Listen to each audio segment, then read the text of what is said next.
திரையுலகில் ஒரு தனித்துவமான புரட்சியை அமைதியாக செய்த ஆற்றலாளர், பெருமைக்கும் பாராட்டுதலுக்கும் உரிய, என்றைக்கும் மறக்க முடியாமல் நெஞ்சில் நீக்கமர அமைந்துள்ள இயக்குனர் பாரதி ராஜா அவர்கள் இயற்கை எய்தினார் என்ற செய்தி நமக்கெல்லாம் அதிர்ச்சியூட்டக்கூடிய செய்தியாக இருந்தாலும் கூட அவர் ஒவ்வொன்றையும் முத்திரை பதித்தவர்.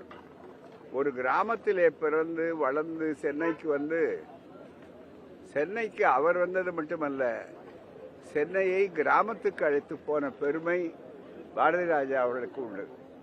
அதனுடைய அடிப்படையிலே யதார்த்தமாக திரையுலகிலே நல்ல பாடங்கள், சாதி ஒழிப்பு போன்றவைகள், மூட நம்பிக்கைகளை எல்லாம் அழிக்கக்கூடிய கருத்துள்ள திரை உலகத்தை ஒரு நல்ல கலாசாலையாக, பல்கலைக்கழகமாக மாற்றிய திறமையாளர்.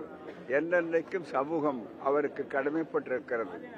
அவருடைய ஒவ்வொரு திரைப்படமும் ஒவ்வொரு பாடங்களை பல்கலைக்கழகத்திலே சொல்லிக் கொடுப்பதைப் போல சமுதாயத்திற்கு மிக சிறப்பான பணிகளை செய்தவர். நாங்கள் அவரை அழைத்து முன்பு பல ஆண்டுகளுக்கு முன்னாலே திராவிடர் கழகம் புரட்சி இயக்குனர் என்ற அந்த சிறப்பான விருதை அழைத்து அவர் செய்த புரட்சிகளை பார்த்தோம். அவருடைய வேதம் புதிது என்ற அந்த திரைப்படத்திலே அவருக்கு ஏற்பட்ட எதிர்ப்புகளை எல்லாம் முறியடிப்பதிலே திராவிடர் கழகம் முன்னாலே நின்றது என்பதை நினைக்கிற போதும் அதற்கு அவர் நன்றி உணர்ச்சியோடு பாராட்டி சொல்லி, என்னென்னைக்கும் எங்களுக்கு துணை இருக்கக்கூடியவர்கள் பெரியார் தொண்டர்கள் என்று பாராட்டினார்கள்.